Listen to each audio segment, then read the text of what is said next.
Hello again, I'm Pierre Banks. It's homecoming week in the high country as the Mountaineers prepare to face their second Sun Belt foe in the Aggies of New Mexico State. Now the Mountaineers coming to this one 1-0 in the conference after hanging on against Texas State, while the Aggies come in 0-1 after dropping a tightly contested three-point matchup to the Trojans of Troy. The Mountaineers would love to get that bad taste out of their mouth after dropping a heartbreaker to Wake Forest their last time out.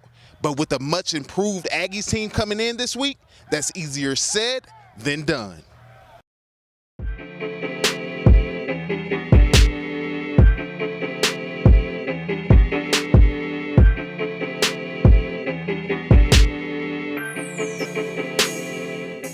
Well, I think, first of all, looking back, we played them the last game last year and ended up getting a big win out there on the road to win the conference. And I think this year they're a different football team. The quarterback's playing outstanding. He's, I think, top 5 in the country passing.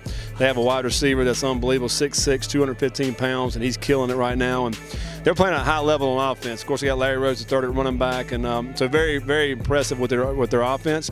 And defensively, they're bringing a lot more pressure. I think a lot more man, making the offense have to really block them up front to get anything going in the running game, and they're making you have to do some things in the pass game as well. I think they lead our league in interceptions, so they're doing a great job defensively. I think all around it's going to be a very tough matchup. Much improved from last year. Last year I didn't play against them. I was injured, but yeah, you turn on the tape. They got some guys that can get after the ball. They moved the safety down. He plays defensive end now. He's quick. He gets off the ball real fast. Like I said, they've improved a lot, and I think that shows in the past games they've played. I think the best thing they do is they play in space very well. They spread you out, they get in the empties and get the motions going, and their receivers do well, and they do very well in space. They catch the ball good. The quarterback's got a great arm. He's got a great mind in terms of knowing where to throw it, but not also where, but when. He's great on timing. Their offensive line, they're really just good all across the board. We definitely have to be ready to play in space and have a big game out of our secondary and also our D-line, getting to the quarterback, trying to disrupt them. I think they played a pretty tough schedule. They played 2 Power 5 teams. They played Troy, so they played a pretty tough schedule.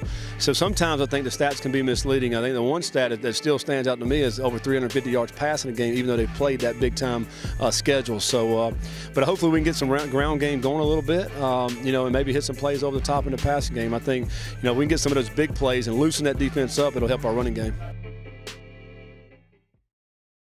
This looks to be a terrific matchup on paper, which sees one of the top defenses in the Sun Belt face off against the #1 passing offense in the conference, as the Aggies go for over 351 per through the air. They've got a great quarterback who's very accurate and loves to spread the football around. He already has touchdown passes to 6 different receivers on the season, led by the 6'6", 215-pound matchup nightmare in Jaleel Scott. And in the backfield, they boasted the former Sun Belt Offensive Player of the Year and Larry Rhodes III. They'll look to get him going in the running game as well as feature him out of the backfield in the pass game. If the Mountaineers can generate pressure with their front 7, get this quarterback off his spot and make him inaccurate, then they can contain an offense that's averaging right at 30 points per game. Offensively, the Mountaineers face a defense that's giving up a ton of yards, including a $162 on the ground.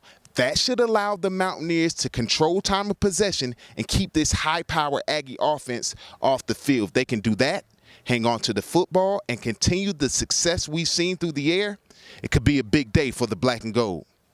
Remember to join us for all of our pre-New Mexico State coverage, as well as joining myself, Adam Witten, and Molly Cotton, as our game day coverage this week begins at 1:30 at The Rock for homecoming on appstatesports.com. For AppVision, I'm Pierre Banks.